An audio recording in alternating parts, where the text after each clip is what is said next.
tonight Barack Obama's long-awaited mission, comforting survivors of the 9/11 nightmare. We say we will never forget. We mean what we say. The mixed emotions of a monumental day at Ground Zero. We've been heartbroken for 10 years. And some surprising new details about the killing of Osama bin Laden. Calling in the troops. They're working fast, they are so generous. Soldiers help fight a force of nature in southern Quebec. And this is what it looks like when hope floats. It was going to be destroyed. We had to do whatever it was going to take. A new calling for an old church. They're recycling a fabulous piece of history.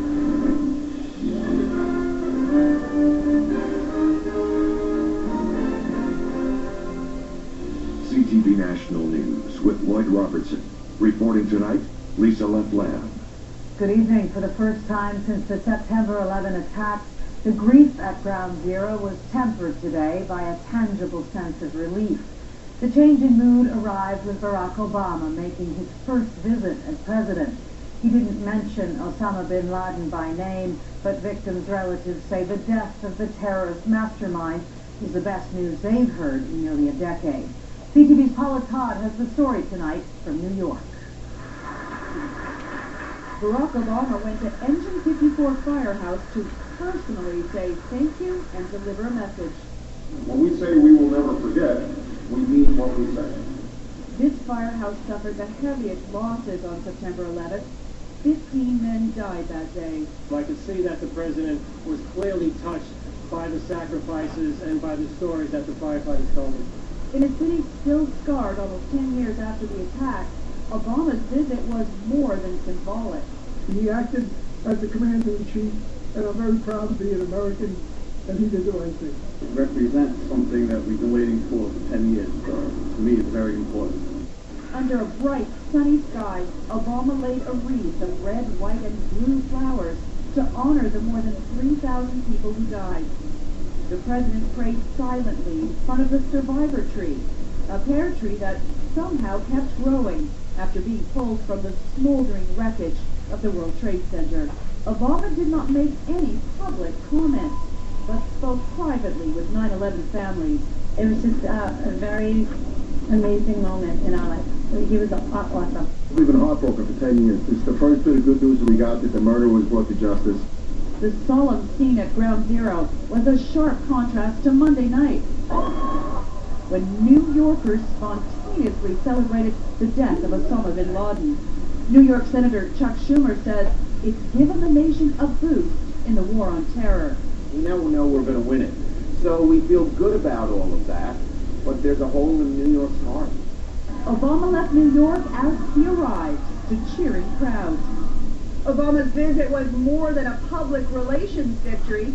He built more acceptance of the killing of bin Laden, and he's reignited America's appetite to continue the fight against terrorism. Lisa? It's true, Paula. That fight certainly does not die with bin Laden, but his death seems to have really revived Barack Obama's image. Did you feel that connection there at Ground Zero?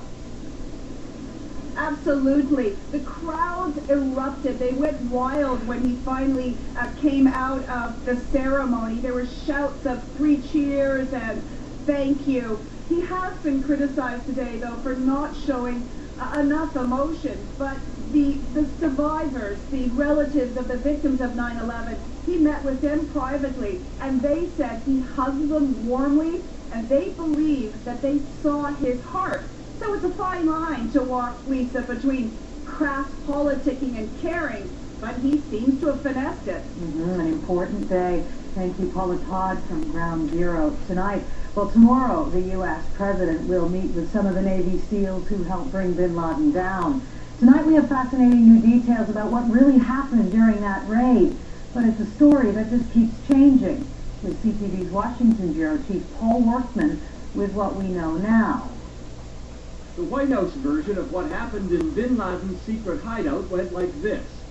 Spokesman Jay Carney. The resistance was consistent from the moment they landed till the end of the operation. And from CIA Director Leon Panetta. There were some firefights that were going on as these guys were making their way up the staircase in that compound. Other U.S. officials now say there was no sustained firefight. Only one man shot at the Navy SEALs, and he was killed in the early minutes of the operation. Some of it in the very early reports probably weren't exactly accurate, but it doesn't trouble me. That's just kind of the fog of war, and that's just the way things work. NBC News is now reporting that bin Laden's son was killed on a stairway. And when bin Laden poked his head out to have a look, the SEALs shot and missed. Seconds later, 2 commandos stormed his bedroom, wounded his wife, and killed bin Laden with 2 shots. We're also learning more about the helicopter that had mechanical problems and had to be left behind, but only after the commando team blew it up. And why was that? Because military analysts believe the SEALs were using something rumored but never seen before, a stealth Black Hawk helicopter. One of the things that really stands out is they have a little disc over the rotor, which is really designed both to baffle the sound and to deny radar signature. This is what a normal Black Hawk sounds like. This is the sound of an experimental version of a stealth chopper. People in the neighborhood never heard it coming until it was directly overhead. Officials have already analyzed some of the documents found in bin Laden's compound. They show he considered attacking U.S. rail lines to mark the 10th anniversary of 9/11, but there is apparently no evidence that plot is active, Lisa. Showing thank you, Paul CTV's Paul Workman in Washington tonight.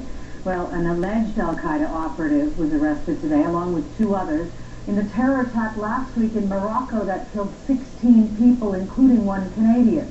21 people were also injured in the cafe bombing in the main square of Marrakesh. The 3 suspects are Moroccan nationals. No group has claimed responsibility. Days and days of rain in a rural area south of Montreal have led to flooding so severe the Army's been called in to help out. Hundreds of soldiers showed up today, and while they can't do anything about the weather, they are definitely boosting morale. CTV's Montreal Bureau Chief Geneviève Beauchemin reports. In the battle against the rising river, fresh troops, 650 soldiers are being deployed to the flood zone, lending a hand. Here, sandbagging to stop the water from destroying a senior's residence. We need some help. You know, we have so many to do today. It's a welcomed mission in friendly territory. It's really different from Afghanistan, and it's really fun to be able to help people in our province, in our country. And Premier Jean Charest asked for the Army's help after what he says are the worst floods since the devastating torrents in the Saguenay region in 1996. Yeah, I would have loved to have been able to say that these floods are going to recede, but now the water's actually going up. So people are going to have to be patient, and I wish I had better news. In some areas, the Richelieu River overflowed its banks back on April 23rd. Since the water has crept into more and more homes and businesses, and with no drinking water, no bathroom facilities, more and more are being evacuated. And while some residents have lost the fight to save their property, others want to stay to keep pumps going. But they are battle-weary. Many wish boots had hit the ground sooner, that the Army had been deployed days ago, but they welcome the extra hand. Since today, we were filling our own bags and bringing them home. So this is the first day that we actually had some help. In some areas, rain is expected right through until Saturday, and so there's plenty of sandbagging, plenty of work left for the soldiers to do. And once the river recedes, it will leave behind the damage, the lost homes, and the next battle, the massive cleanup operation, will begin. Geneviève Beauchemin, CTV News, Saint-Blaise-sur-Richelieu, Quebec. People in Manitoba are still fighting back floodwaters. Rising water levels are threatening homes along the Assiniboine River west of Winnipeg, where homeowners are busy reinforcing dikes or building new ones. And in New Brunswick, the St. John River has filled its banks in low-lying areas. People in some parts were warned today they may have to leave if the situation gets any worse. Cleanup crews are facing an enormous job in northern Alberta, mopping up after one of the largest oil spills in Canadian history. A crack was discovered last Friday in the Rainbow Pipeline near Peace River, about 500 kilometers north of Edmonton. Nearly 5 million liters of oil spilled from the ruptured pipeline. That's enough to fill 2 Olympic-sized swimming pools. Officials say the leak is contained, but people living nearby are skeptical. CTV's Janet Dirks has more. In northern Alberta, this once pristine wilderness is now soaked with oil. 28,000 barrels of crude leak from a pipeline forming a slick 800 meters long. It's in the water and several meters deep into the ground. Those who live near the spill are worried. I still have a headache, like it comes and goes.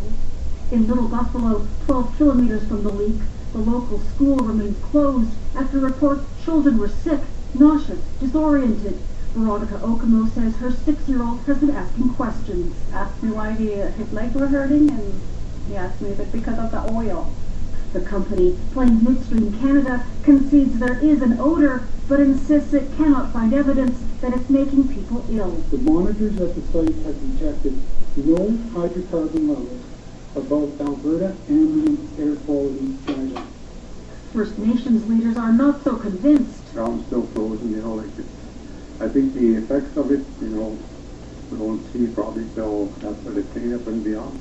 And the chiefs worry the pipeline, built 44 years ago, is simply too old. Is this a disaster, a first one of many? Who knows? Plains Midstream Canada says it regrets any adverse effects from the leak. So far, 6 beavers and 10 ducks have perished. I think it is a wake-up call, and I think it highlights the cost. We can't afford to continue to pollute our rivers. As the cleanup continues, Alberta's Premier has some strong words for the company. We're going to hold their feet to the fire to make sure that they're there, and they will have to pay all of the costs. An investigation is ongoing, but credit has already been given to a beaver dam for helping to contain the spill and preventing it from spreading further. Janet Brooks, CTV News, Calgary. Time for a short break, but when we come back, Michael Ignatieff. He lost his seat, but he's found a chair. That's coming up.